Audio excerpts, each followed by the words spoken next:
नमस्कार. माझ्या कवितेचे शीर्षक आहे म्हाताऱ्याची व्यथा. जगू कशास मी आता, जगू कशास मी आता, उरल्यात फक्त व्यथा. जगू कशास मी आता, उरल्यात फक्त व्यथा.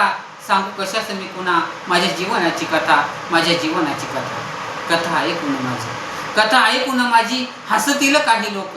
कथा ऐकून माझी हसतील काही लोक. लाज वाटते हो मला आज मागायला भीक, आज मागायला भीक. घरदार माझं होतं, घरदार माझं होतं, मुले होती माझी दोन. घरदार माझं होतं, मुले होती माझी दोन. त्याने साऱ्याने मिळून मज बनविला दिन, मज बनविला दिन. एक निघाला बेवडा, एक निघाला बेवडा, असतो नित्य तो पिऊन. एक निघाला बेवडा, असतो नित्य तो पिऊन. एक निघाला जुगारी, त्याने विकली जमीन, त्याने विकली जमीन. कारभारीनं माझी होती, कारभारीनं माझी होती, मला एकटी आधार. कारभारीनं माझी होती, मला एकटी आधार. काल सर्पाने होतीला नेले मजेपासून दूर, नेले मजेपासून दूर. घर होतं तेही गेलं, घर होतं तेही गेलं सावकाराच्या घशात. घर होतं तेही गेलं सावकाराच्या घशात.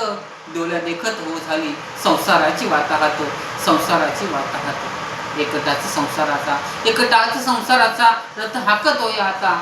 एकटाच संसाराचा रथ हाकतोय आता. कधी संपेल का सांगा या म्हाताऱ्याची व्यथा, कधी संपेल का सांगा या म्हाताऱ्याची व्यथा, या म्हाताऱ्याची व्यथा, या म्हाताऱ्याची व्यथा.